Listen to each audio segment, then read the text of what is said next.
Well, I'm Gary Montague, and our story here is with my wife Elaine. We are writing a book about my life which spans some years from the time I was 8 to the current.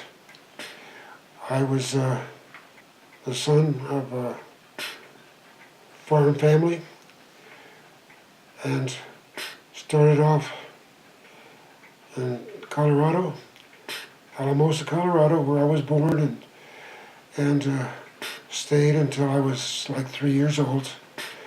Moved to Tucumcari, San Juan area, and there we had a small farm where we had all sorts of pigs, cows, chickens, horses, and all sorts of things. But anywho, and that was my life until I was 8. When I was 6, we started school, my twin sister and I. And then at age 8, it was decided that I would go to a new school because I could not keep up in the standard public school. And so at 8 years of age, I then was pulled up from my farm roots, where I was used to being told what to do by my sister and my parents, and dealing with my animals, my dogs, cats, chickens, so forth, and horses. And I was pulled from that to going into a new life at a school for the blind and visually impaired, where I grew up from age 8 till I was 19, coming home only during summers and at Christmas time, and not having much contact with family or friends of my earlier ilk. So anywho, that's the general part of the story. What special opportunities did you find there at the school? Well, when I went to the school, I discovered that everything was bigger and fancier and different from the school that I was used to. I was also given an understanding of that things had to be put in their places and had to have a place for all things, and all things had to be in their places in order for people to function properly. I learned a different approach to listening, to talking. I learned how to live with other boys as opposed to with my twin sister. I had to learn how to stay out of the way of the other boys because I was one of a few Anglo kids amongst a whole bunch of Spanish-speaking kids, and their English wasn't very good and my Spanish was zero, and I had to learn for self-defense how to speak their language. And so I learned Spanish, and I had to learn how to read and write Braille, is the language of the visually impaired and blind people. And I had to learn also the proper routine of the day. All things have a time and a place and a way to get there and a thing to do when you get there. So as a result, there was some 20 boys in our group, and therefore we went to chapel together. Chapel? You had a chapel? We had a chapel. It was a way to start each day following dinner or following breakfast. We, from the dining hall, we would go make our beds, prepare ourselves for the day, and then walk together over to the auditorium where we had a chapel service of organ music, hymns, Bible readings, and announcements for the day's activities as to what was going to go on at the school. And then we would go from there back to the dorm to get anything that we needed, our books or whatever, and go on to the classroom. What was the name of your school? The Mexico School for the Blind. It was, at the time I went there, called the Mexico School for the Blind. However, it was still referred to in many ways by the local townspeople as an asylum, because it had come as a result of the combination of deaf-blind asylum in Santa Fe, and it was decided that they really didn't, the blind and visually impaired people did not want to be thought of as coming from an asylum. So the school was changed and came available to us through land grants in Alamogordo. And as a result, we had to think in a whole different way. But we were frequently referred to by townspeople as, oh, those are the little blind kids from the asylum. And how is it different from your school at San Juan, New Mexico? Well, San Juan, New Mexico was a very small school. From primary through high school was really all in the same building, same educational building. The classes were small. We had the old-fashioned desks with the ink hole for the ink well to sit up in the left-hand side of the desk, and sat straight forward, and you listened to what you were told and did what you were told. But this is different from what you experienced at Alamogordo? Oh, definitely. Because in San Juan, you progress based on what you learn from discussion back and forth between the teacher and the kids and so forth. And then that's what caused the problem for me later, was the fact that after going to school there for a while, it was discovered that since I couldn't see well enough to read print like other kids, and I couldn't keep up with a lot of stuff, I would have to leave San Juan School and go to a private new school, which was a whole different world to me. How did you feel as an 8-year-old? And did you know about this? Did you plan this trip, or how did you get there? No, I didn't know about it until shortly before I went, and Mother told me that I was going to be going to a new school, a different setting, and that we would be going by train, and that I would be expected to go by train picked up at the depot in Alamogordo and driven to the school. You went alone?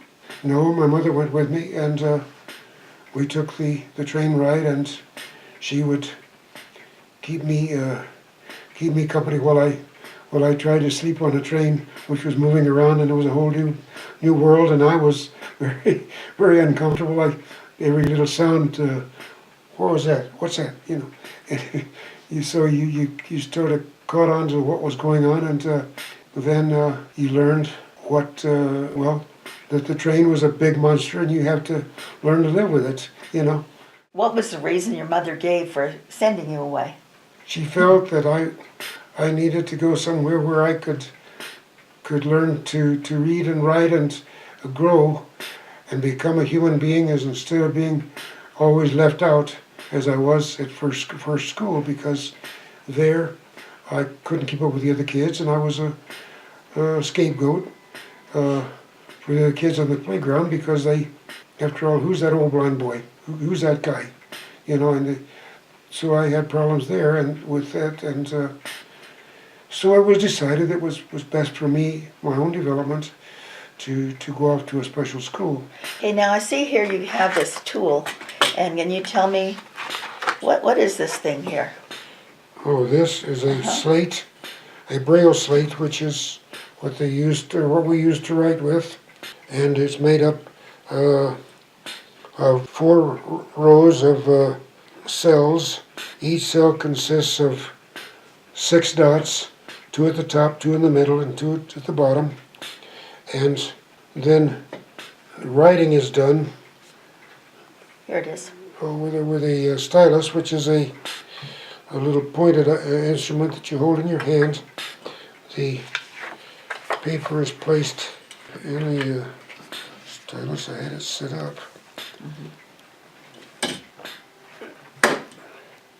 Well, it snaps together. Snaps together because the holds the paper, you see.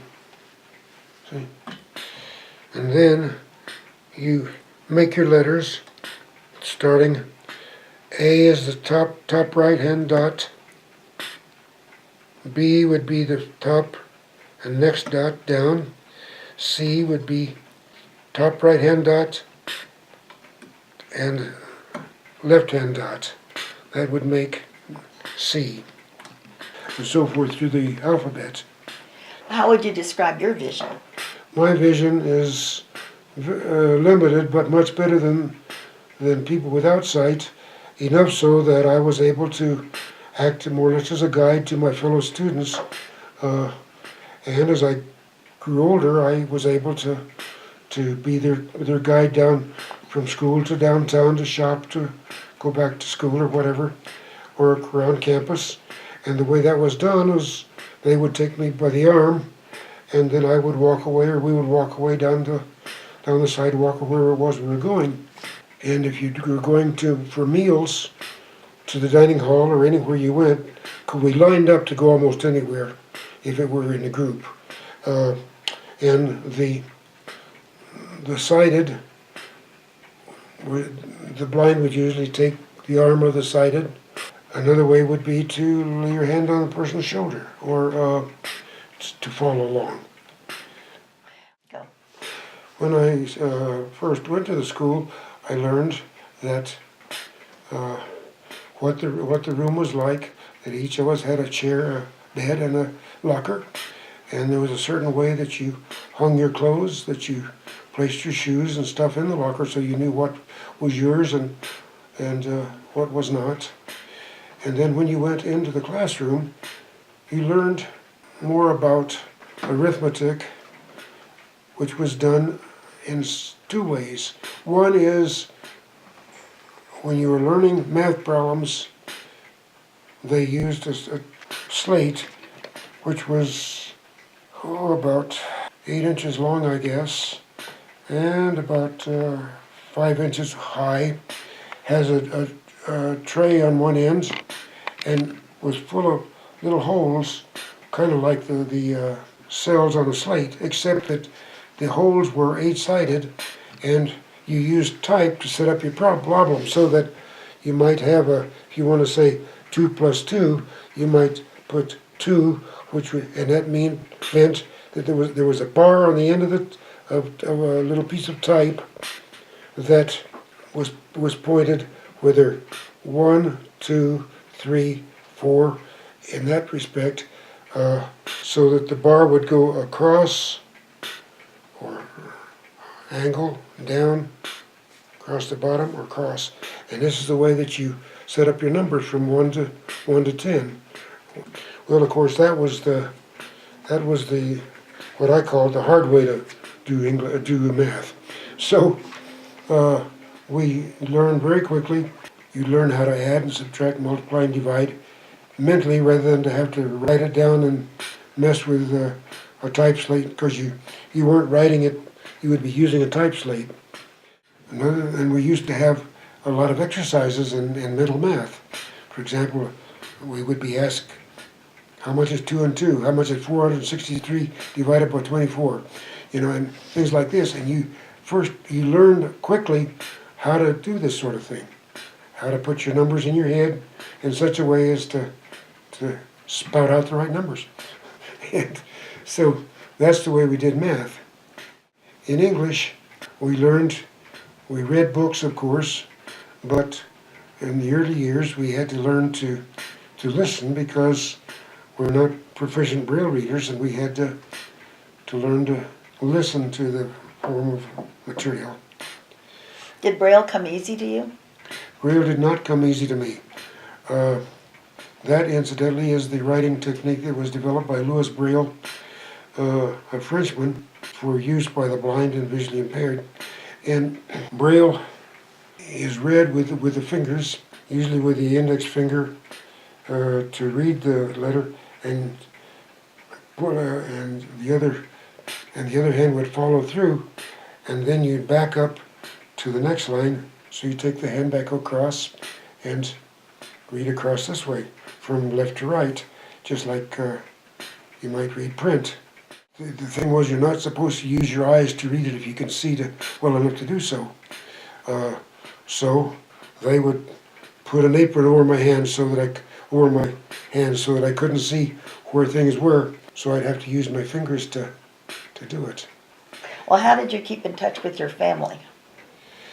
I usually dictated letters to to the teacher who would write the letters down and then mail them to the family.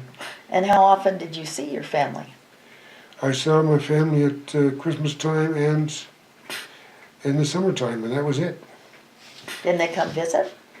They did not, because the instruction was by the teachers in the letters to my folks is don't come and see him because he is homesick and he is getting over that nicely, and therefore don't stir up his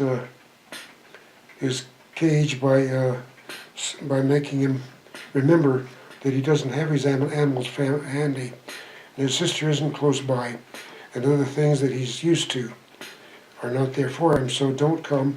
He'll be looking forward to seeing you at Christmas time or at the end of the year. How did they take care of your physical well-being there? Well, and now physically, we had PE classes starting from day one at the school. You had a gym class you went to, and you learned how to do all sorts of things. You learned how to bowl, and later in the years, I used to wrestle, and we do gymnastics, tumbling. We did track and fields, broad jumps, high jumps. I've seen pictures of some of those buildings, and I've been there on the campus, and I saw a lot of steps. You learn where the steps are, how high they are in general, and if you have some sight, as I did, you learn to manipulate those. You climb the stairs, or you come down the stairs, but very carefully. And the sad part that I saw was that most of the staircases coming from the buildings had no rails on the sides. So either you saw where the step was and learned how to judge your footing, or you took a tumble. And you learn quickly not to take tumbles. You mentioned you had 20 boys in your group. Was this a boys' school? No, it was a boys' and a girls' school. But in those days, and I understand today, it's a whole lot the same. The boys and the girls, they don't know each other. They don't associate. Girls go one way and the boys go another, and that's the way they keep it. Except in classes, in the upper classes, you get, it's where you have girls in the classes with the fellas and stuff. Then, of course, to socialize, we had school dances from time to time, and so you were able to dance with the girls. We also had skating parties. We learned early how to use roller skates. So you learned how to travel by roller skates, and you'd go around the administration building. The administration building sat in the auditorium and so forth in the center of the dorms, so that the girls' dorm was over there and the guys' dorm was over here, but there was a driveway that went all the way around the administration building, past the girls' dorm, back around this way. And that's what we used as a skating area to learn to skate when we had skating parties. How did you interface with the community of Alamogordo? I know you said you took the other guys downtown shopping or that to was the movie yes, or that something. was older though. When I was older, when we were in the senior category, our interface with the townspeople was primarily done by the fact, well, we all went to churches. That was one of the things required, is that you go to the church of your family's faith, whether that be a Baptist or Catholic or whatever it might be, and there you met other people, you met other kids and stuff like this, and then so that's the way you met the what townspeople you met. Did they come to the campus for No, any they didn't. activities? No, except for when we would have concerts. That was something else. We one of the things we had in addition to math and English classes is we had chorus classes in which we learned choral pieces, and we were taught those by Mr. Ditzler, who was a superb musician, a totally blind fellow who would teach. Usually he would read the Braille music and sing or whatever the particular part to teach the different ones of us, whether we're altos or tenors or sopranos or whatever. And there we would learn to sing the pieces together in such a way that 2 or 3 times a year we would have concerts at which townspeople would come to the auditorium, and the auditorium was used as a multiple-use place. We used it for concerts, but we also used it, took down the chairs and put them aside and so forth. That's where we had our school dances. Some people think of, well, you have a gymnasium. Well, you don't. You have a room, which is where the wrestling was taken care of, or tumbling was done and so forth. Another part of the building was the bowling alley. On the girls' side was their dressing rooms, and they had a room where they could do their activities, whether it be tumbling or whatever. You had a swimming pool? We did have a swimming pool, and we were required to swim. We'd go out once a week. On Fridays we had swimming classes, and we learned to swim primarily from each other, and we never had any formal training in swimming in all the years I was there. You learn not to drown by staying on top of the water. Swimming pool was from 8 feet in depth to 3 feet at the other end of the pool. And on the 8-foot end was where the diving board was. And so we learned to dive and swim that way. Were your teachers blind? No, the athletic people were not blind. They were sighted. Well, tell me about your shop classes. In shop classes, that was always very interesting because there we learned how to make, for example, this I'm holding as a top. And this is one I made years ago.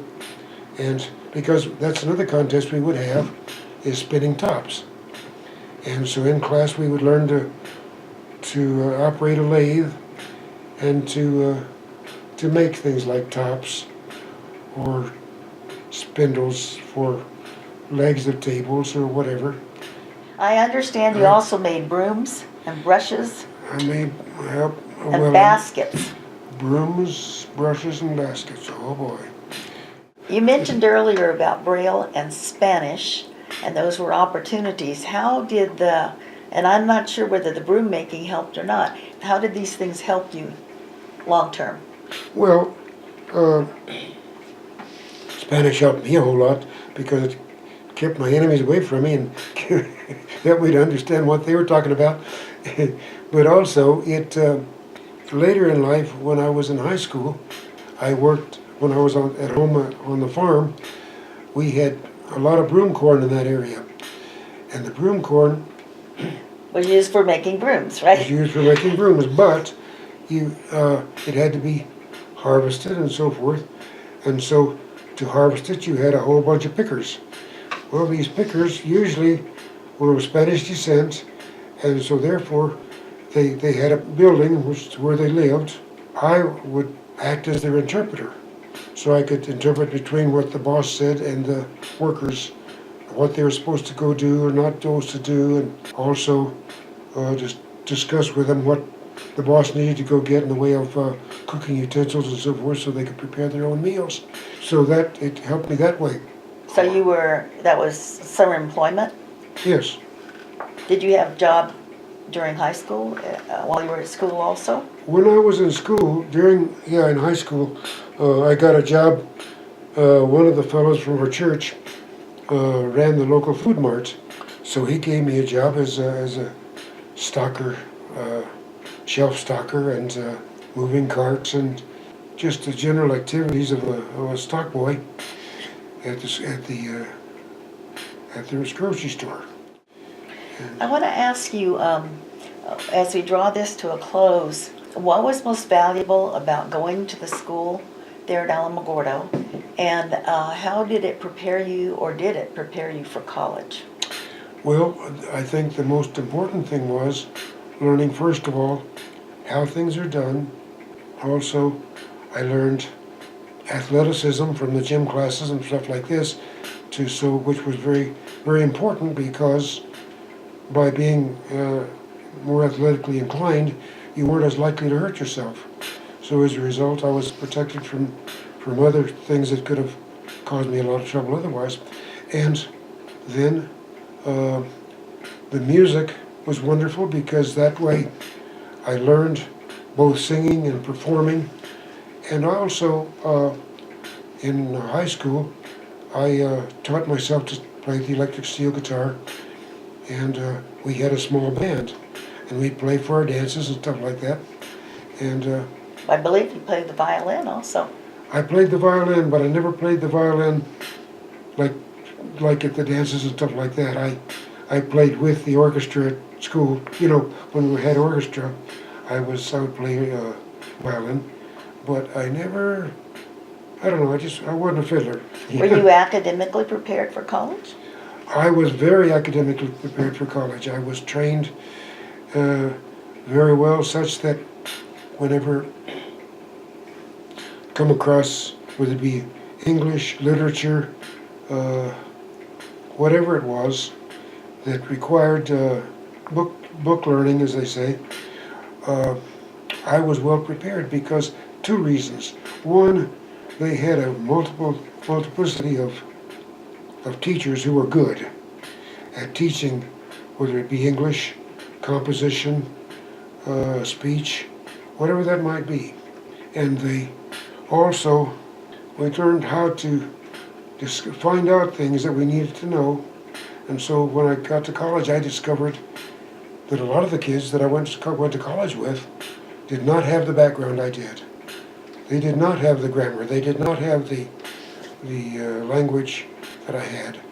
And they found it more difficult in their studies to understand what was meant by some of the old treatises. Well, of course, my primary education was in education, political science, sociology, psychology, and as a result, these things I was able to handle more easily than many of the kids that I went to college with.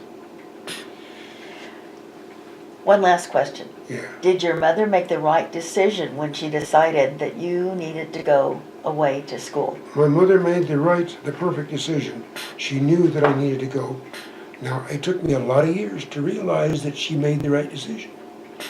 But it was the best decision that was ever made for me because I learned early that you have to stand on your own feet, you have to progress, you have to do things that allow you to progress and give you the ability to compete with sighted people, compete with people in other areas. Even if you didn't have as much sight as they did, so what? Not everybody can run as fast as somebody else, but they all might learn how to run, you know. And so as a result, there were a lot of things that we learned in that respect in life that was just life studies and personal life, how to dress, how to how to shower ourselves, how to take care of ourselves, how to protect ourselves against situations and problems.